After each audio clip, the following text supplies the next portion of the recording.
Eu sei que você sabe, mas às vezes, a depender da circunstância que nós estamos vivendo, apenas uma certeza domina o nosso coração e a nossa mente: não tem mais o que fazer. Acabou.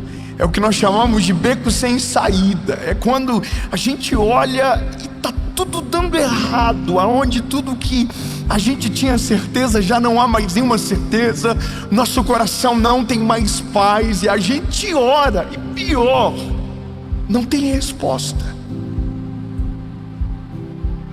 E a nossa maior dor já não é mais nem o problema que a gente vive, mas é a ausência do Deus que a gente creu há tanto tempo. Então é muito mais do que uma palavra, é um grito da nossa alma. Porque eu já vivi isso, de estar no meio de um caos generalizado e de pedir socorro para o único que poderia fazer alguma coisa, não ver ele fazendo nada.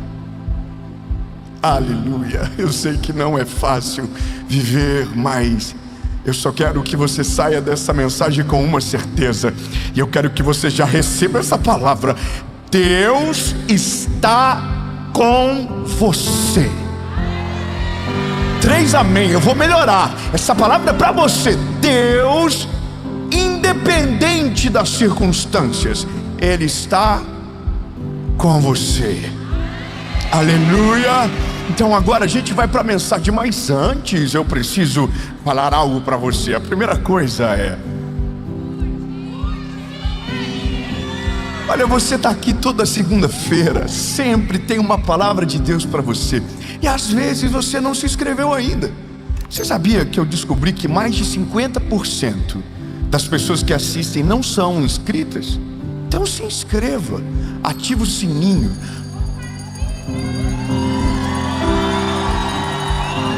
Tem que filmar o sininho aqui. Toda segunda-feira, 7 horas da manhã, sem falhar, há mais de 7 anos, tem uma palavra de Deus para você por aqui. E toda quinta também uma mentoria de vida. Então se inscreve, ativa o sininho para não perder nenhuma mensagem, e eu vou te dar a meta.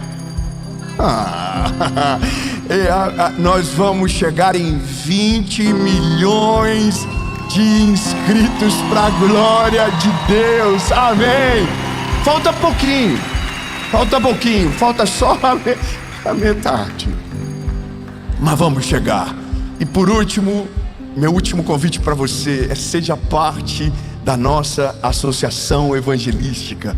Se você ainda não sabe do que Deus está fazendo, é grandioso, e todos os dias milhares de pessoas são alcançadas através da nossa associação. Você pode ser um voluntário, você pode ser um doador, você pode ser um arão da nossa associação, e tudo que você precisa saber você encontra abaixo aqui. Aliás, eu vou deixar aqui todas as informações, tá bom? E agora vamos para a nossa prioridade. Vamos para a mensagem.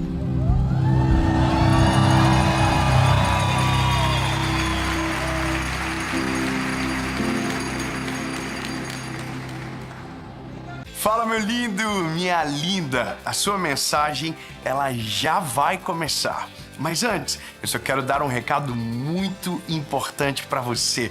2026 será o melhor ano das nossas vidas, e eu tenho certeza que o que Deus vai fazer será extraordinário. Esse também é o ano do maior despertar das nossas vidas. E esse é o nome da nossa nova tour, que vai passar por centenas de cidades e países ao redor do mundo, e eu quero muito que você esteja comigo. Ao final dessa mensagem, eu quero deixar um link para você procurar a sua cidade e saber a data que nós vamos estar juntos e, claro, não perder.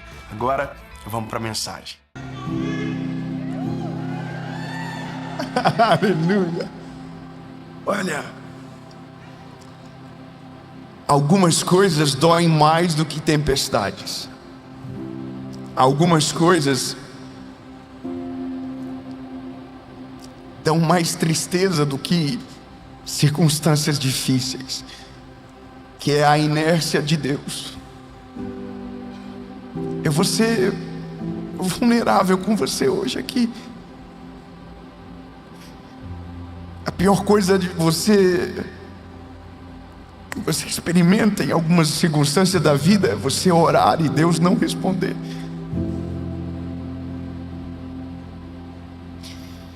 É você clamar por um milagre e o milagre parece que nunca chega.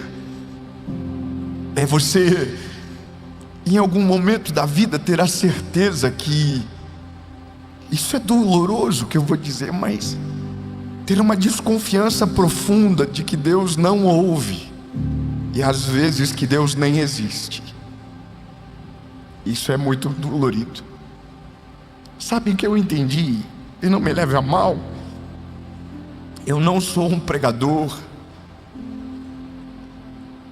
de mensagens difíceis. Eu estou todas as vezes rasgando meu coração aqui e compartilhando com você do que eu também sinto às vezes, das dores que eu também enfrento. E eu acho que talvez por isso que algumas pessoas se identificam de uma maneira diferente, porque é pele no jogo, sabe?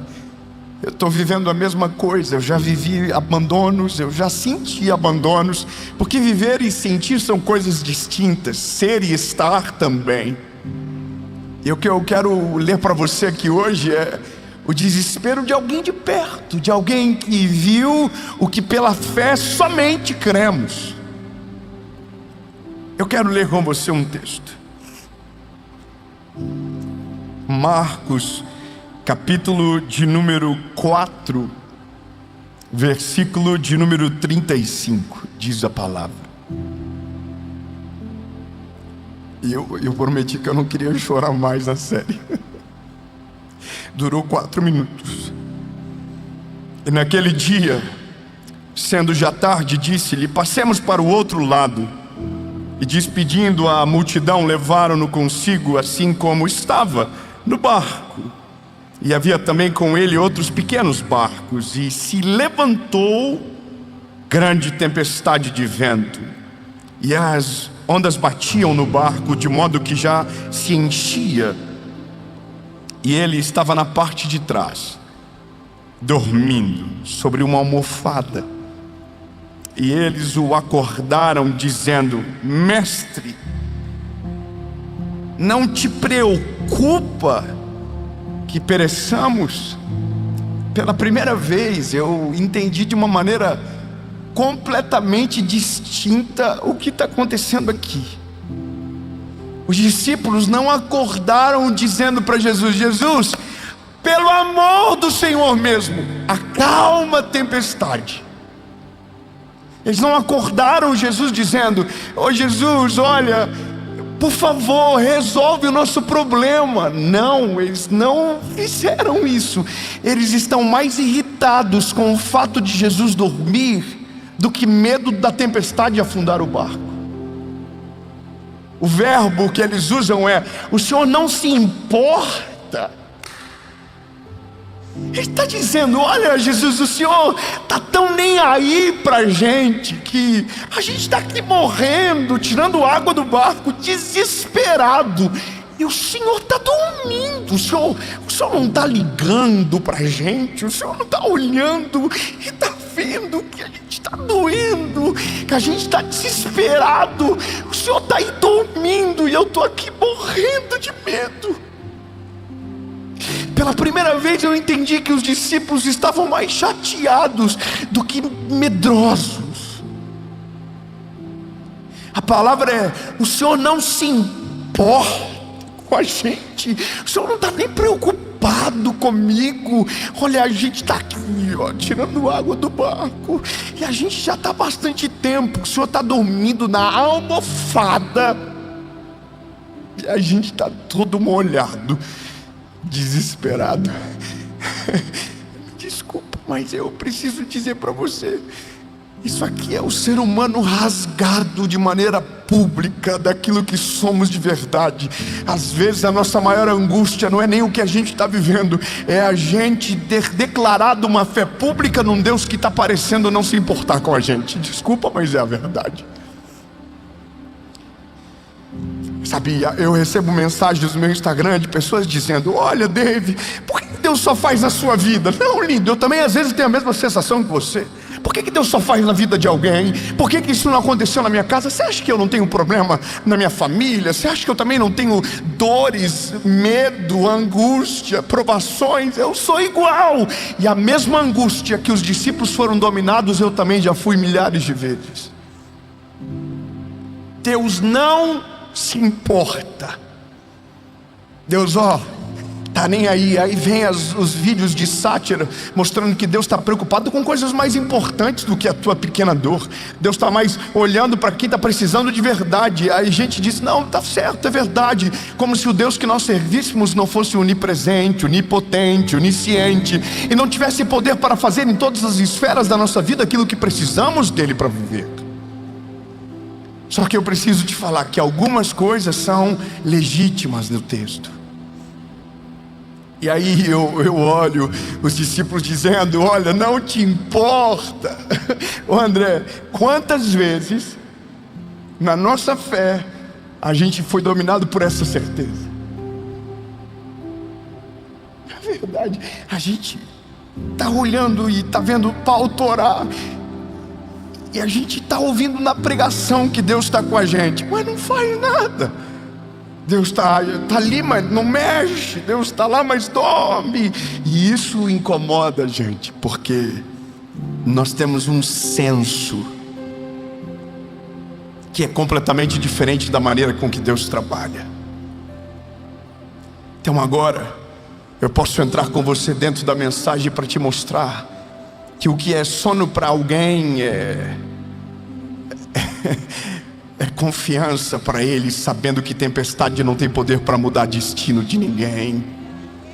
Três, aleluia. Eu vou dizer de novo: a tempestade que você vive, as dores que você passa, se o Senhor Jesus estiver com você, não terão poder de maneira nenhuma de mudar o futuro que Ele tem para você reservado. Nenhuma palavra dele cai por terra, nenhuma ordem dele é desrespeitada. Se Ele estiver com você, tempestades não mudam destino, dores não abortam o plano. Aliás, o que para você parece o fim, para Ele é só o meio do maior processo extraordinário que você viverá e do maior testemunho que você vai contar na sua vida. Aquilo que para você te assusta, lembra que para Ele não é nada, e o que te tira do eixo, Ele consegue dormir no meio.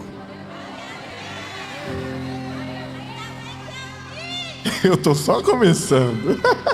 Eu tô só começando. Ei, eu tô preocupado porque essa palavra aqui, ela vai ficando incrível. Só que eu preciso te dar o contexto das coisas. Jesus não dormiu porque estava sem informação meteorológica. Isso aqui para mim é maravilhoso.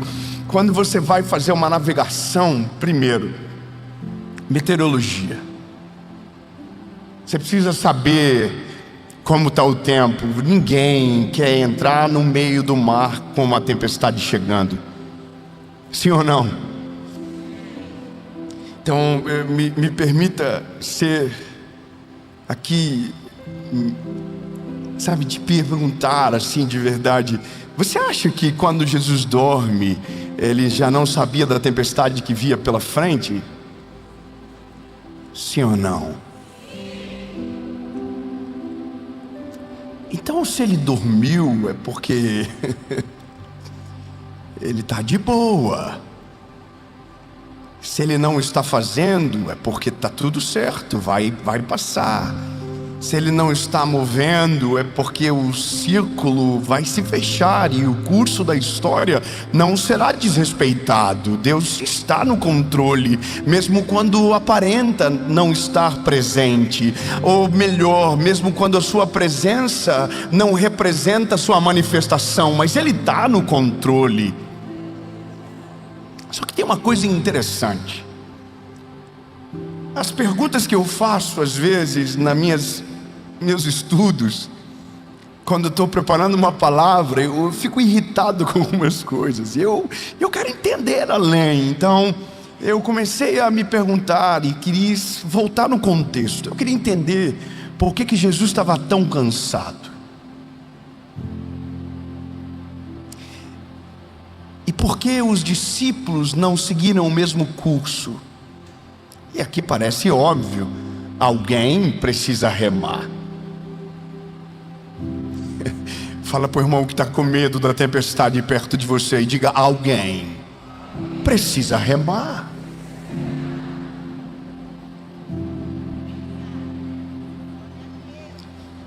Você vai dar um outro aviso maravilhoso, diga: descansa. Quando chegar na margem, enquanto está no meio do mar, rema. Porque, meu Deus, vai ficar bom. Enquanto você rema, ele descansa. Mas enquanto você descansa, é ele que trabalha.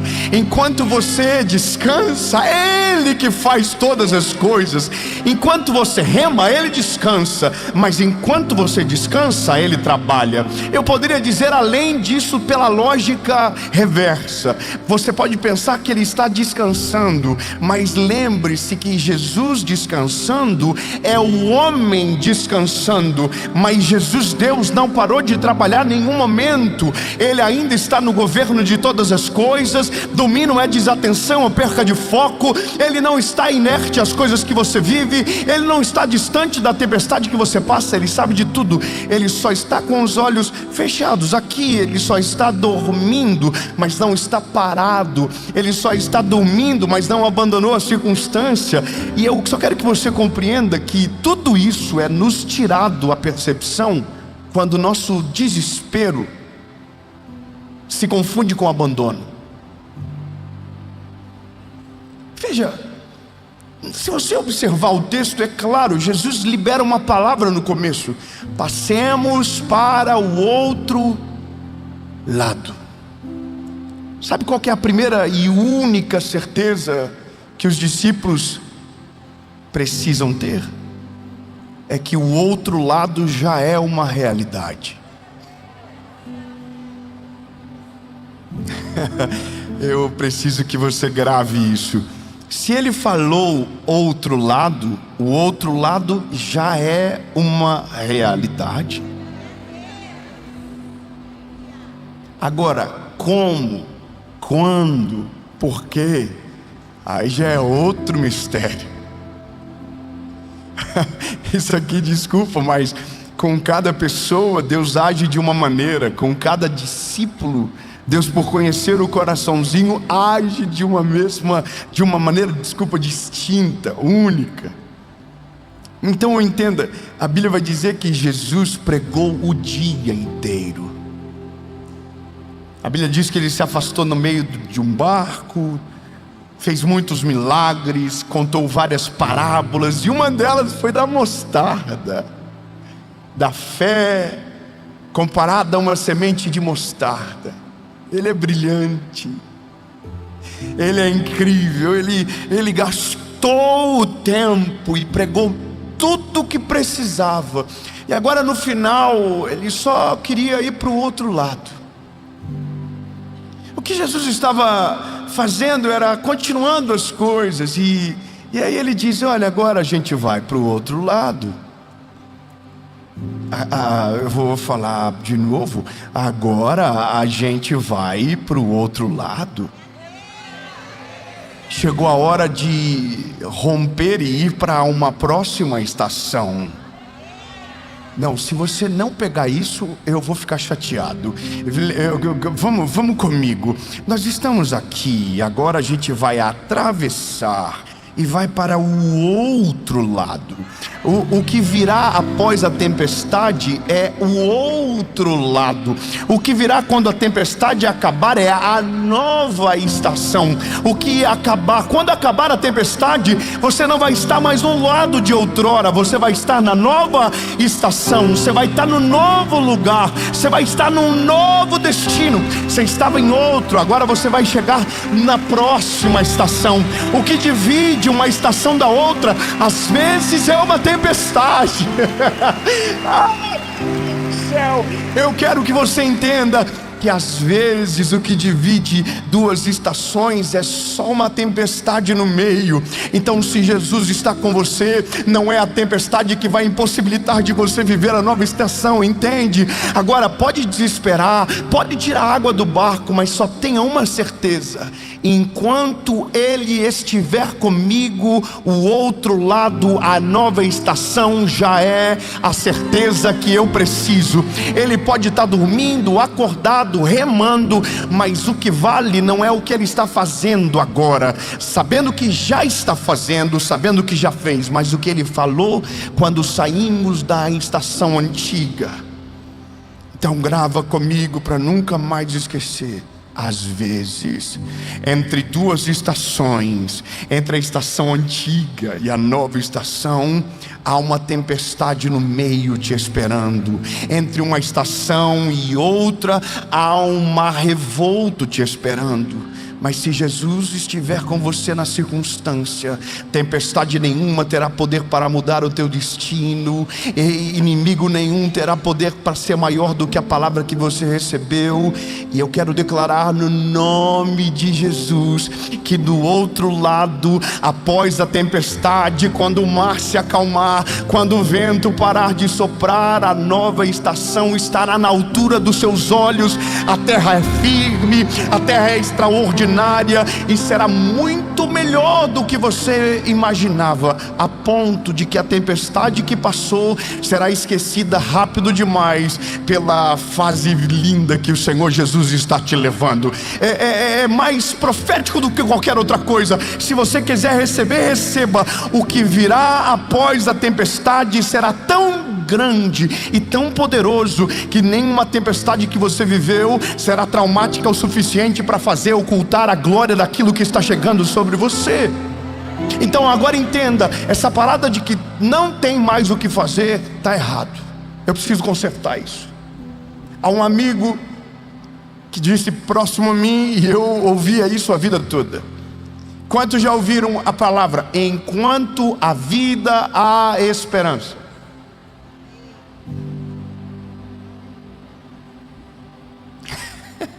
Não, é possível, peraí. Quantos aqui já ouviram enquanto a vida há esperança? Pois é. Só que eu quero dizer para você uma parada, está errado.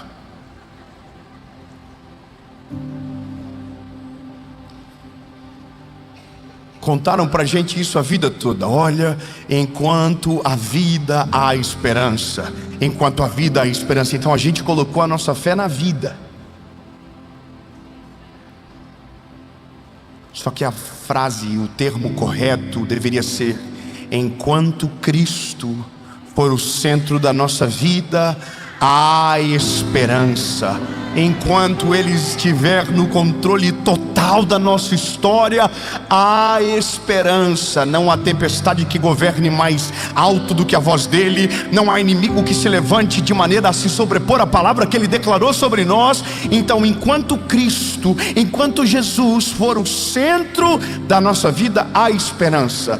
Há esperança, há esperança. Não há nada que Ele não possa fazer. Não há morto que Ele não possa ressuscitar. Não há enfermidade que Ele não possa curar. Não há dores que Ele não possa curar dentro de você. Não há tempestade que Ele não possa acalmar. Não há nada que Ele não possa fazer. Enquanto há Cristo, há esperança.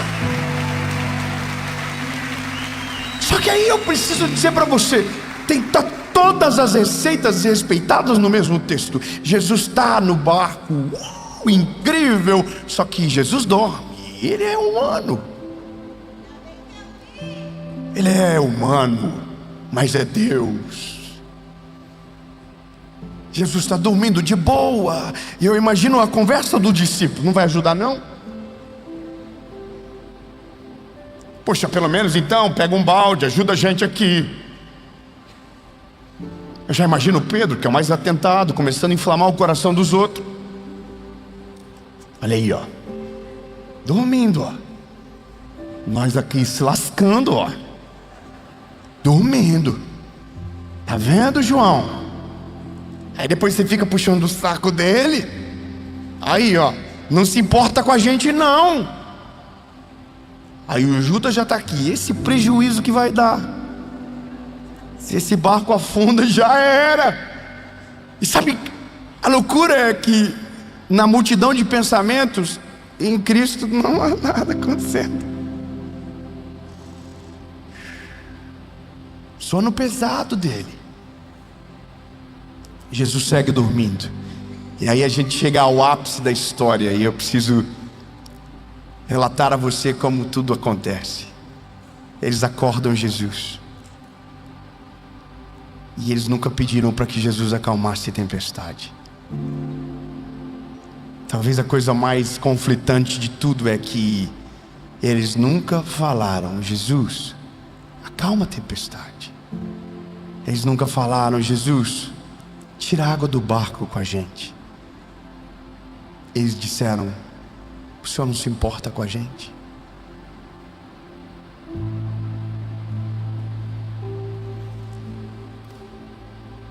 A gente está doando a nossa vida para o Senhor aqui.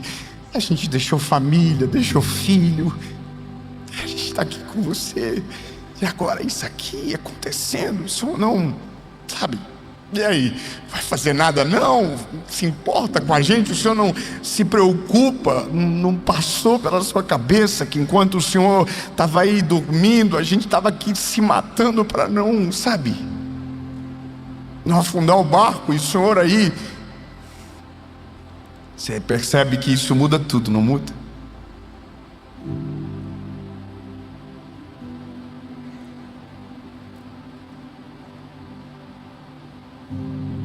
E ele, levantando-se, repreendeu o vento e disse ao mar: aquieta-te. Eu estou só com saudade dos irmãos do manto agora. Eu estou falando o que Jesus está fazendo. Você está ouvindo o que eu acabei de dizer? Eu vou falar de novo. Jesus não acordou respondendo eles. Jesus acordou resolvendo a tempestade deles. Sabe, Jesus não acordou afrontando eles, não. Jesus acordou falando diretamente com a tempestade deles. Entenda, o que desestabilizou o coração deles será resolvido antes de o coração ser consertado. As coisas são diferentes aqui. Eu vou de novo. E ele, levantando-se, repreendeu o vento e disse ao mar: paz.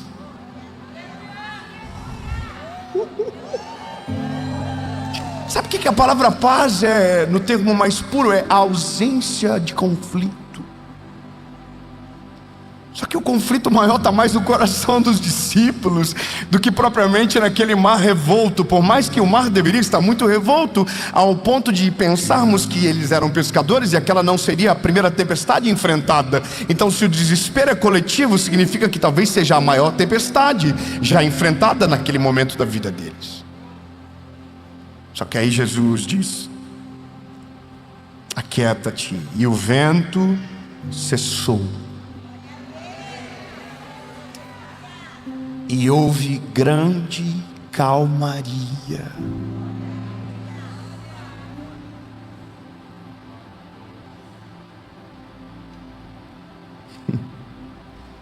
E ele disse-lhes: por que vocês são tão medrosos?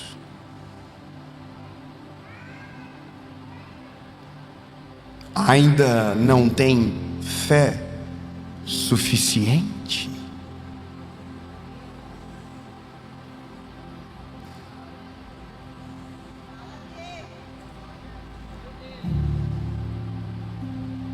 E eles temeram muito e diziam uns aos outros: que espécie de homem é este, que até o vento e o mar lhe obedecem? Sabe o que aconteceu aqui? Jesus mostrou que o problema deles não era a tempestade, mas era o que eles sentiam em relação à tempestade. Às vezes o nosso maior problema não é o que acontece fora, é o que está acontecendo aqui dentro. Nosso problema não é o tamanho do mar revolto, mas a nossa identidade em Jesus, que qualquer momento de silêncio, a gente fica com um nível de carência elevado e diz que fomos abandonados, sendo que nada mudou no céu e na terra. Ele ainda está no controle de todas as coisas. Veja, Jesus olha para eles e diz: ei, vocês ainda têm medo? Vocês não viram tudo que eu tenho poder para fazer? Vocês ainda têm medo? Vocês ainda têm falta de fé? E aí todo o discurso de dizer que foram abandonados é trocado por um temor dizendo: oh my God, e quem é ele que até o vento e o mar obedece? Quem é esse homem que tem poder para todas as coisas? Não tem mais ninguém dizendo: olha, por que ele não falou com a gente? Por que ele não chegou? Entende? É que isso em algum momento da nossa vida vai passar. Essas dores de acreditarmos que estamos sozinhos vai passar. Lembre-se, o nosso barulho e desespero no meio da tempestade diz sobre a nossa falta de fé, e o sono de Jesus no meio das nossas tempestades diz que para Ele nada pode atrapalhar o plano que Ele já escreveu para mim e para você. Ou seja, enquanto a gente está desesperado, Ele tem o poder para dormir, porque o nosso desespero revela a nossa ausência de controle, mas o sono dele revela alguém que mesmo de olhos fechados sabe exatamente aonde tudo vai dar e tudo vai acontecer de acordo com a palavra dele. Eu quero que você se assegure de apenas uma coisa. Eu confesso que eu escrevi aqui umas coisas tão maneiras. Isso que me irrita. Não falei nada, só que eu coloquei uma palavra entre aspas, e essa é a única coisa que eu quero que você tenha certeza aqui com essa palavra: Deus está com você. Não, você vai viver. Não, calma. Eu tô em Santo André, tem que respeitar Santo André. Aqui o povo é vida louca, animado, outro patamar. Eu vou falar de novo.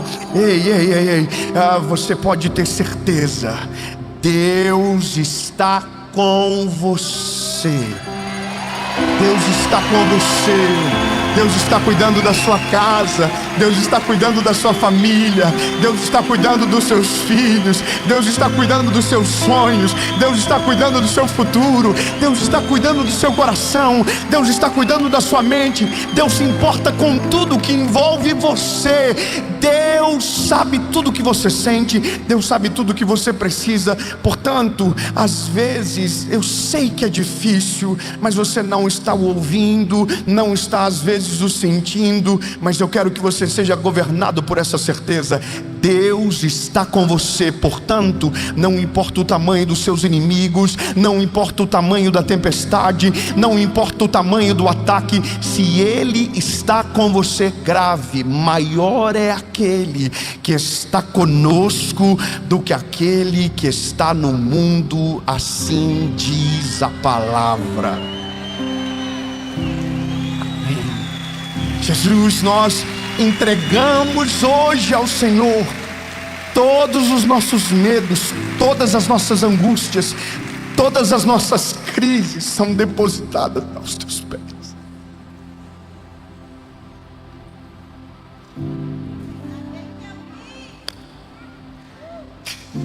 Tem gente chorando agora, provavelmente com o seu ego inflado, provavelmente com o seu coração descoberto e longe da presença do Senhor. Por isso que o não é perda, quando o não é do Senhor. Quando não vem de Deus, Ele dá exatamente o endereço que a gente precisa, só que para o lado contrário.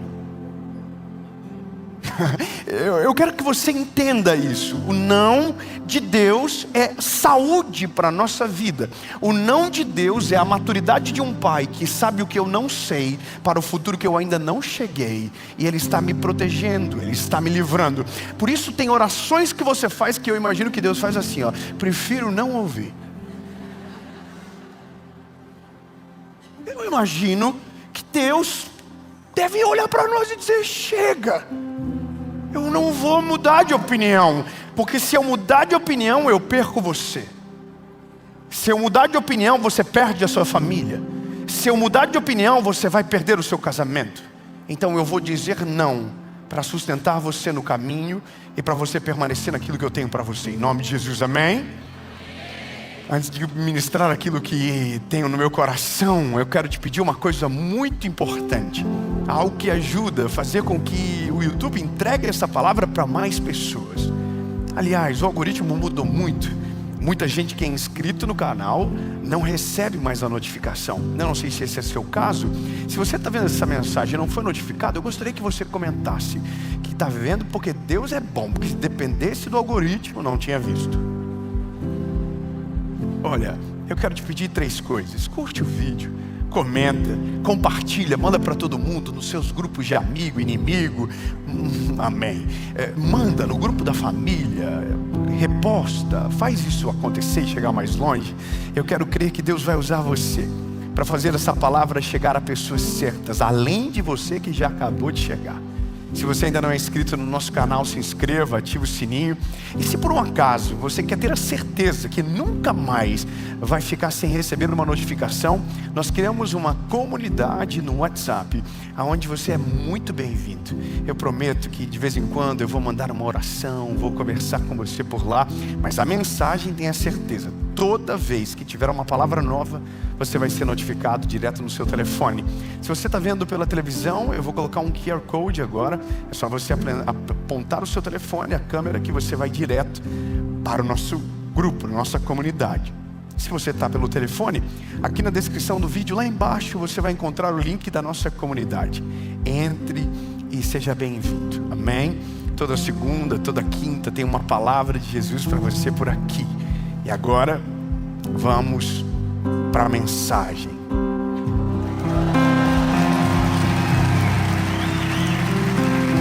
Aleluia! Sua mensagem do Mentoria de Vida já vai começar. Mas por uma questão de honra, eu estou passando rapidamente por aqui para lembrar a você que nós temos um patrocínio do Mentoria de Vida que faz com que essa mensagem chegue para você todas as quintas-feiras.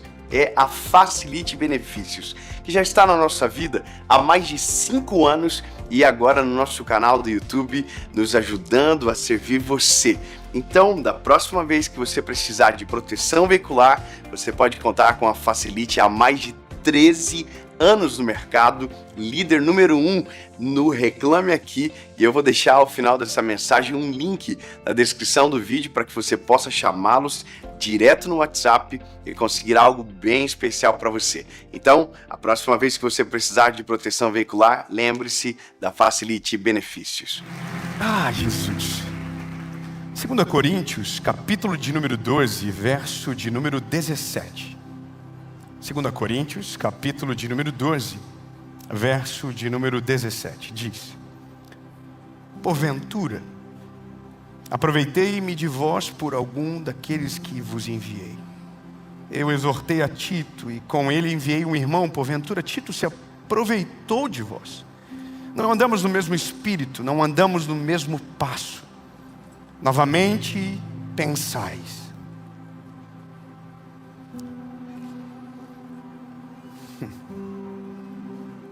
Isso aqui é o final de alguém que foi agora recebido um não de Deus bem duro. Ele está tentando mostrar o que aconteceu, mostrar quem são os envolvidos da história. Mas se você volta alguns versículos, você entende o coração de Paulo expondo o que está sentindo, porque ficou isolado, porque está onde está.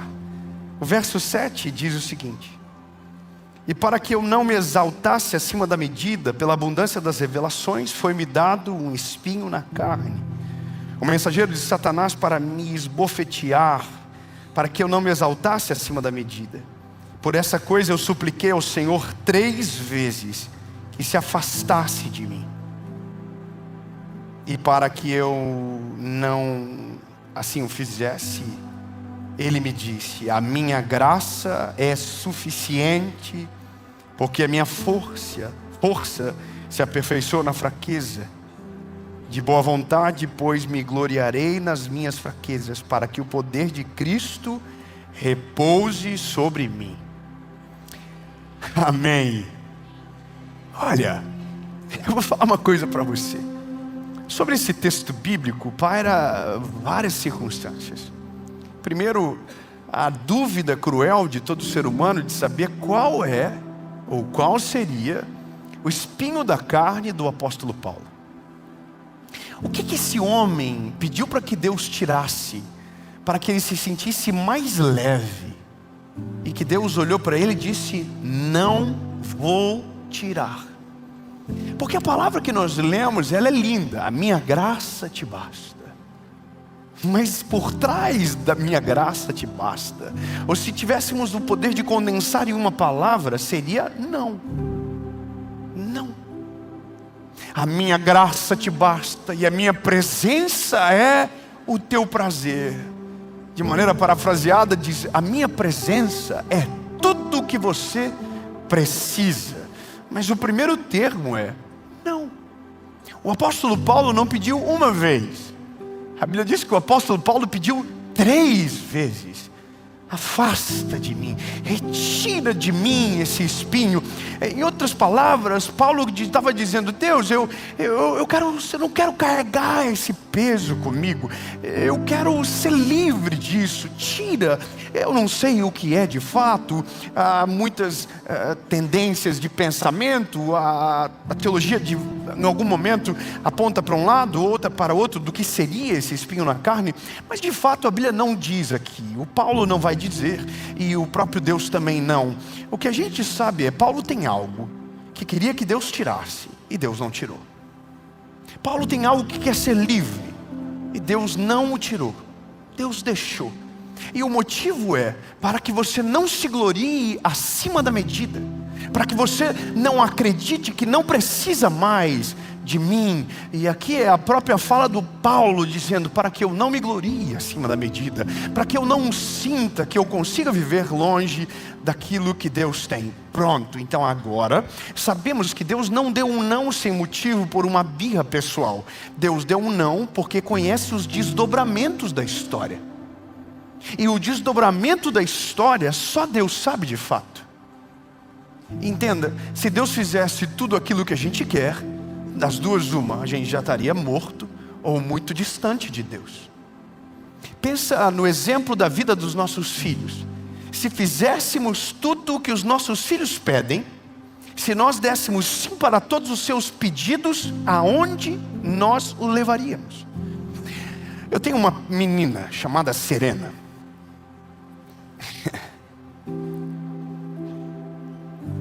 Serena tem uma forte tendência a uma coisa chamada chocolate. Amém?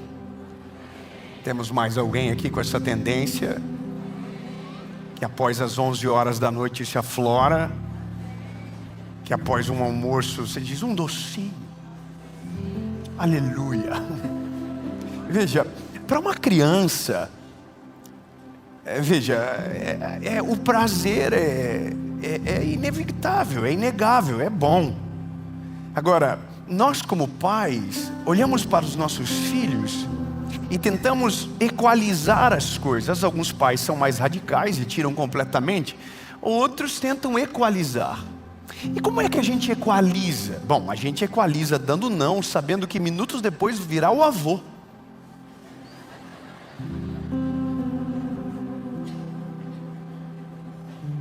Eu tive uma experiência com meu filho, com o Noah. Um dia eu falei para ele: filho, hoje você vai comer sorvete pela primeira vez.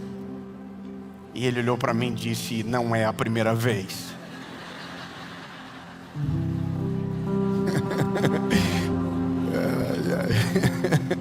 Então eu começo a pensar que glória a Deus, que Deus é pai e não avô. Porque se Deus fosse avô, a gente estava tudo no mato, a gente estava tudo perdido. Mas Deus não é avô, Deus é pai. E os pais olham para os filhos com uma responsabilidade, pensando nas consequências. Entenda que eu não estou fazendo uma crítica de maneira nenhuma. Eu, pelo contrário, sou um defensor da Associação dos Avós Anônimos. Todo avô precisa ter direito, toda avó precisa ter direito de mimar os netos. Mas quando o avô começa a dar ordem para aquilo que o pai deve fazer, ou subjugar a ordem que veio primeiro, temos um conflito. Na vida com Deus, se nós olhássemos para Deus como avô, quem seria o avó? O pai, quem seria o avô?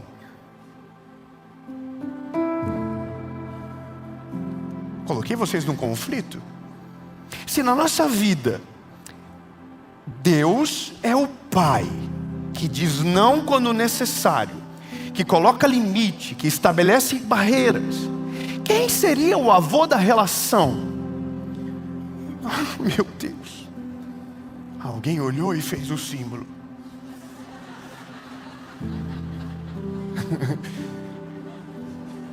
Gente, vocês estão preocupados? Não, eu vou falar para você quem é o avô. O avô se chama consciência. Consciência é aquela voz que está lá dentro, não é ela não é espiritual. Consciência é uma voz que está aqui dentro. Por isso que quando alguém diz siga a voz do seu coração, ele tem um problema. A voz do coração é a voz do avô. A voz do coração é aquela que vai sempre escolher o que é melhor para você agora, não para você no futuro. A voz do coração é aquele que vai sempre dar o caminho mais fácil, mais lógico, mais objetivo, mais leve. É a voz que diz para você, na hora que o telefone desperta, coloca na soneca. É mais 10 minutos, não vai dar nada. A voz da razão diz, não, você vai perder o trabalho uma hora dessa. Mas a voz da consciência informal, a voz do avô que mora dentro de você diz, não. Olha, uma vez eu fui ministrar numa cidade do país e eu vivi uma experiência horrível. Era 5 horas da manhã, eu estava com fome no aeroporto, cheguei e tinha um rapaz dormindo na lanchonete. Com a roupa do estabelecimento, ele trabalhava lá. E eu, com muita gentileza e cuidado, pô, já pensou acordar o rapaz que está trabalhando? Que absurdo.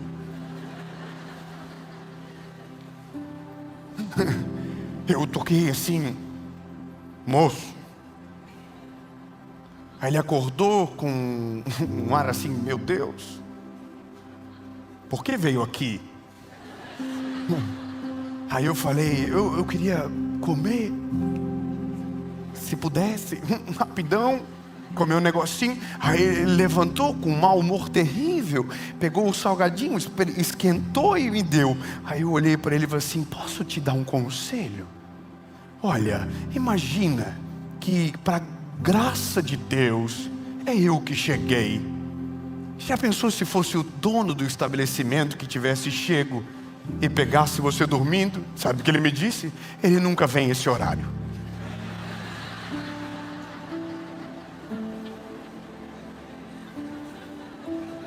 Aí eu, amém.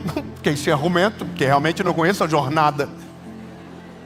Mas você entende que a voz da cabeça dele o sabota a ponto de se firmar numa premissa que pode mudar a lógica. Sabe que essa é a parada? Quando nós olhamos para a nossa vida com Deus, nós nos apoiamos em coisas que nós não controlamos. Nós nos apoiamos em desejos que vão mudar amanhã. Nós pedimos para Deus uma coisa hoje, pedimos para Deus outra coisa amanhã. Nós acordamos com um sonho, matamos o sonho de noite, sonhamos com outro de manhã seguinte, e estamos entulhando Deus, batendo na porta, dizendo, Deus, eu quero isso, Deus, eu quero aquilo, Deus, eu quero. E aí, Deus diz não. Por que Deus diz não? Porque Deus sabe o teu futuro. Quando minha filha pede de novo o mesmo chocolate, eu digo, filha, agora não. Agora não, agora não. E às vezes é só mesmo agora. Daqui a pouco você vai poder. mais tarde talvez, mas agora é não. E toda vez que eu estou dando um não para minha filha, eu estou dizendo para ela: eu amo você, eu quero que você fique saudável, eu não quero que você fique doente. Porque nós, quando somos adultos, falamos para os nossos filhos: olha, não, porque nós um dia já pegamos um exame de sangue com o diabetes alto. Concorda comigo que nós, às vezes, só mudamos de opinião e aceitamos o que não deveríamos fazer quando o exame médico muda? A gente quer fazer o que a gente quer. O ser humano é assim. A gente quer comer o que a gente quer. A gente é assim. Nossos impulsos tentam nos dominar em todo o tempo. E aí, de repente, a gente vai ao médico porque alguma coisa está ruim, e a gente está mal, e a gente chega no hospital, faz uma bateria de exames, aí o médico chega e diz: olha, meu amigo, você quer continuar vivo ou você quer virar estampa de camiseta? Aí você fala: não, doutor, pelo amor de Deus, eu quero ficar vivo. Aí ele diz: ó, então você vai ter que cortar 100% isso aqui, você vai ter que mudar o seu hábito, você vai ter que fazer isso. E aí eu vou falar para você, o que você faz? Você volta para casa 3 dias empolgado. Não, eu não vou comer. Aí eu não vou. Aí a voz da consciência no terceiro diz assim: olha, coloca no chat. Pergunta se só uma vez tem problema. O ser humano, por isso que a gente precisa tanto de Deus, porque nós somos gerados para nos sabotar e para criar problemas para nós mesmos. Aí você no terceiro dia diz assim: ai, eu só um negocinho. Aí você come. Só que aquilo abre uma brecha enorme dentro de você. E aí você vai se aprofundando naquilo que atraiu para si. Aí chega um dia que você não vai mais no médico andando, você vai ao médico de ambulância. E aí nesse dia, meu amigo, não é mais você que escolhe o que sai da geladeira. Não é mais você que leva a comida para a mesa. Nesse dia você depende de alguém. Então eu entendo que Deus às vezes está querendo que a gente aprenda a escolher sem precisar que alguém tire as nossas escolhas. Deus quer nos ensinar sem que a gente passe pelos traumas daqueles que já viveram o que a gente de fato não precisa viver. Aprendi uma coisa: o inteligente é aquele que aprende com o erro dos outros. Sábio é aquele que desvia do buraco que alguém acabou de cair e não caminha para o mesmo buraco. O apóstolo Paulo está dizendo para Deus: Deus, eu quero que o Senhor tire de mim. Mas Deus conhecia um futuro de Paulo que não está escrito na Bíblia, porque exatamente não tirou o espinho. Se talvez Deus tivesse tirado o espinho do apóstolo Paulo, talvez o final dele seria como o de Saul. Talvez o final dele seria parecido com o que deveria ser o final de Davi se não tivesse arrependido. Algumas coisas Deus resolve de maneira antecipada sem que a gente passe pelo trauma. Quando eu resolvo dizer não para os meus filhos, é porque eu já vivi ou conheço alguém que já viveu e porque amo ele e estou o protegendo. Então a partir de hoje, quando você orar, diga: Deus, eu quero, mas se o Senhor não quiser, está de boa. Ou seja, sincero como eu já fiz orações que diz: Deus, eu quero o que o Senhor quer. Eu assumo a consequência. E depois passei um nervoso terrível. Diz Deus: ó, se o Senhor quiser, pega. Eu não sei se vocês já tiveram a experiência de levar um cachorrinho para casa, amém?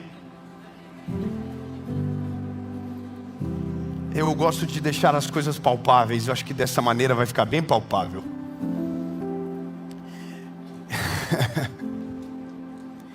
Eu tenho um amigo meu que a esposa dele ficou grávida, teve um filho. Ele teve a brilhante ideia, no mesmo mês que o cachorrinho chegou, na verdade que o filho chegou, ele comprou um cachorrinho, porque ele achou que seria viável ter um bebê recém-nascido. Ele está aqui gravando agora. Eu não vou falar o nome do Nick, mas eu falei, foi em pensamento intrusivo. Bebê e um cachorrinho. Aí ele queria que o bebê dormisse, o cachorrinho fizesse pipi na fralda e não latisse.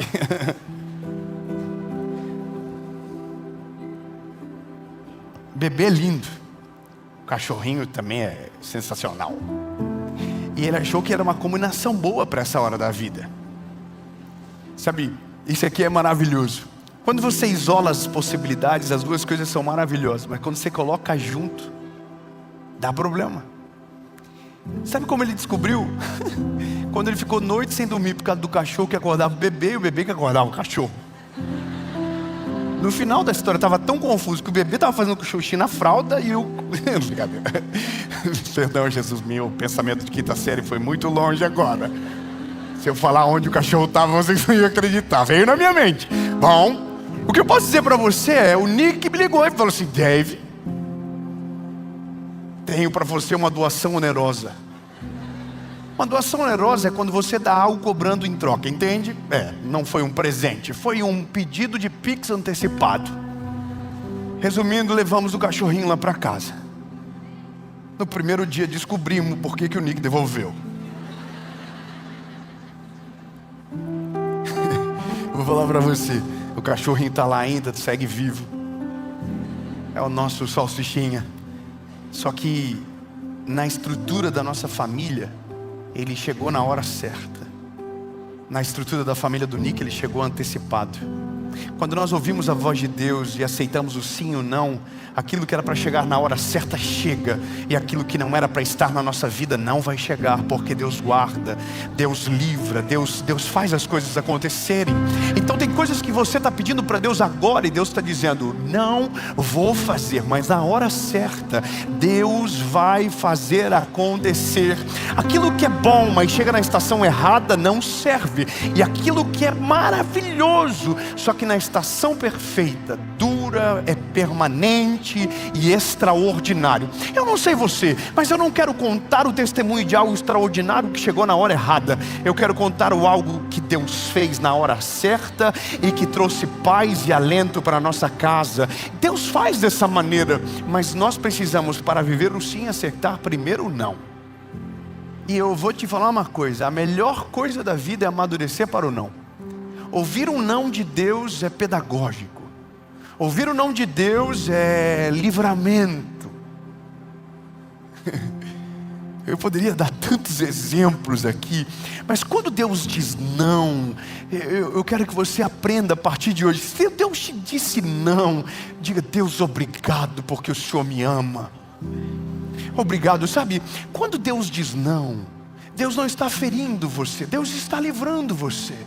Quando Deus diz não, Ele não está te atrasando, Ele está acelerando o teu caminho. Lembre-se, tem mesas que você nunca sentou, que Deus sabe exatamente o que eles estão falando.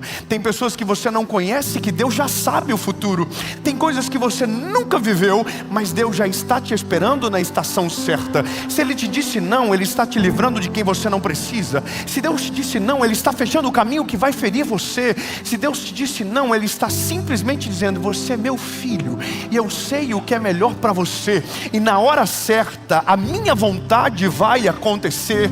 E se a sua vontade ser como a minha, então eu vou dizer sim. Mas se for distante do lugar que eu desejo, é melhor você ouvir o meu não e permanecer de pé e vivendo aquilo que eu tenho para você. Essa oração, para mim, ela é a que permanece a nossa fé, que faz a nossa fé permanecer. Vou falar uma coisa, que isso aqui para mim é muito importante. Quando eu era mais garoto, eu acho que a minha inquietação maior com esse texto foi: qual era o espinho da carne de Paulo. Pastor Tiago, o senhor é um exímio pregador. Eu acho que isso é uma preocupação de muita gente. Qual é o espinho da carne de Paulo? O espinho da carne é aquilo que você não consegue ignorar. É alguma coisa que está lá, que sempre te leva ao seu ponto de origem. É como se fosse uma falha que nós não conseguimos evitar, ou melhor dizendo, não conseguimos esconder de nós mesmos. O espinho na carne nem sempre é algo público. O espinho na carne às vezes é algo que só você e Deus sabem. Mas é exatamente essa fenda, É exatamente essa fissura que faz você sempre lembrar que não dá para viver sem Deus. É o que você sempre, quando as coisas saem do controle, diz: opa, lembrei, verdade, eu não consigo se Deus não estiver comigo. Eu não posso se Deus não estiver comigo. Olha, o texto do apóstolo Paulo, ele vai dizer que quando ele clama a Deus, ele vai dizer a maneira gentil que Deus responde. Ele vai dizer: a minha graça te basta. Só que a palavra "a minha graça te basta" é muito mais profunda e merecedora de análise do que passar de maneira crua. Deus está dizendo: aquilo que você não merece já te basta. Aquilo que você não é digno já te basta. A minha graça te basta. Só que ele vai dizer algo que para mim é tão poderoso quanto o primeiro termo. Ele diz: meu poder se aperfeiçoa na sua fraqueza. Então aqui o não de Deus é carregado de um propósito tão poderoso. É como se Deus estivesse dizendo: aquilo que te falta é exatamente aonde as coisas são aperfeiçoadas por causa do meu poder que está em você. Então lembra de uma coisa: Deus não nos diz não apenas para nos proteger, mas para nos apontar para o caminho certo. Deus não nos diz não apenas para nos esconder, mas também para acelerar a nossa vida em direção àquilo que Ele deseja. Sabe, eu não sei você, mas quando eu estou na minha casa e eu abro uma porta e a porta não abre, eu não tento abrir, eu vou para outra porta. Se a casa não é sua, você vai embora. Mas se a casa é sua, você tenta outra porta, você tenta outro lugar, porque você não insiste naquilo que você sabe que está trancado por dentro. Eu vou falar de novo: você não insiste naquilo que você sabe que está trancado por dentro. Você não insiste naquilo que Deus trancou por dentro. Você vai para outra porta. E quando você sai para outra porta, Deus está levando você às vezes para o centro da vontade dEle, para o lugar perfeito. Você achou que Deus queria aqui, tentou, não deu, pronto, não de Deus, vai para outro lugar. E eu vou falar uma parada para você: eu já vivi coisas com Deus assim. Eu pedi para Deus tanto uma coisa, que quando Deus fez o que fez, era muito maior do que eu havia pedido. Obrigado, Deus, por não ter me dito sim. Obrigado, Deus, por não ter deixado eu viver o que eu queria, porque o que eu queria era pequeno perto do que Deus tinha, e o que Deus tinha era muito maior. Em vez de insistir na porta, obedece. Deus, se o Senhor não quer aqui, é porque o Senhor tem algo muito melhor para mim. Eu quero declarar que Deus tem algo muito melhor para você do que aquilo que você está pedindo, do que você está orando. E o que Deus vai fazer é maior do que todas as suas orações juntas, e a colheita será maior do que todas as sementes que você lançou. Mas se você não aprender a conviver com o não, o sim de Deus não vai chegar para você. Sabe, a gente desespera, a porta não abriu, pede cabra, e tenta, e chama outro, ora por mim, e vai para o outro lado: ei, ora por mim aqui. E aí eu vou dizer para você: Deus faz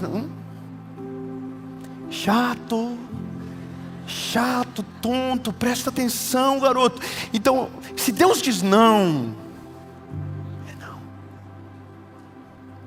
Então agora vou para a célebre frase do meu filho, Noah. Por que não? Noah, a minha graça te basta.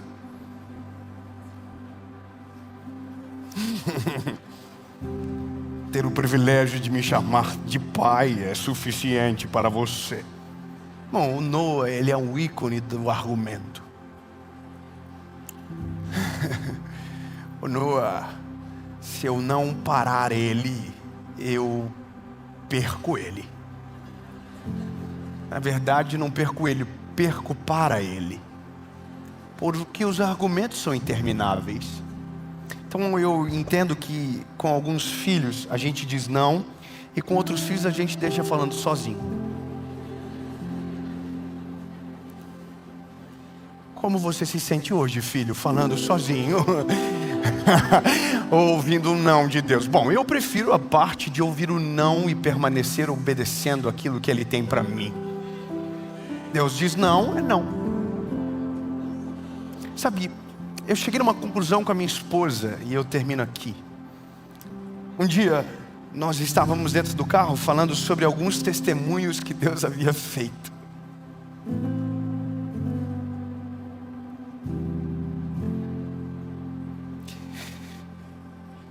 E nós falamos um com o outro assim, a nossa fala foi exatamente isso.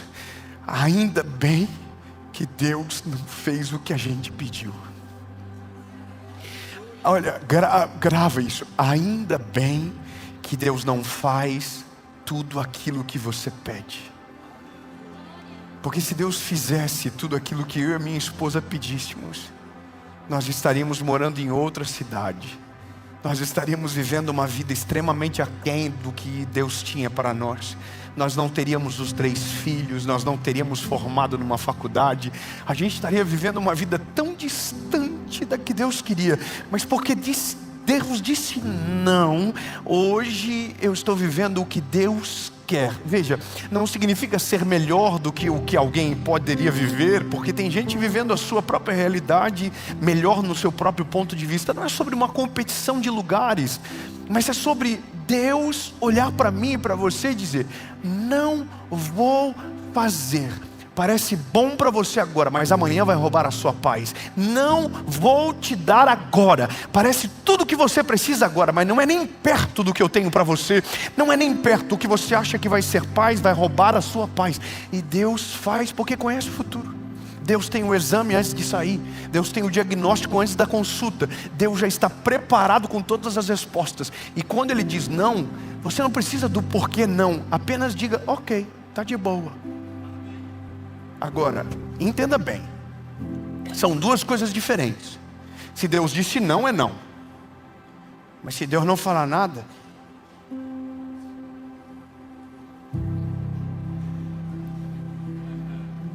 aqui entra numa cruz, entre a cruz e a espada. Se Deus não disse nada, continua orando.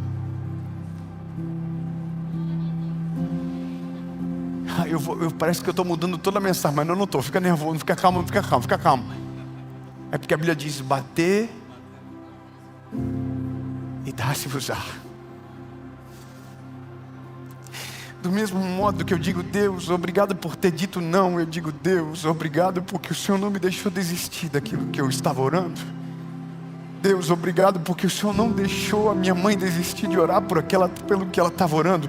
Deus, obrigado porque o Senhor me manteve de pé enquanto eu estava de joelhos dobrados pedindo algo ao Senhor.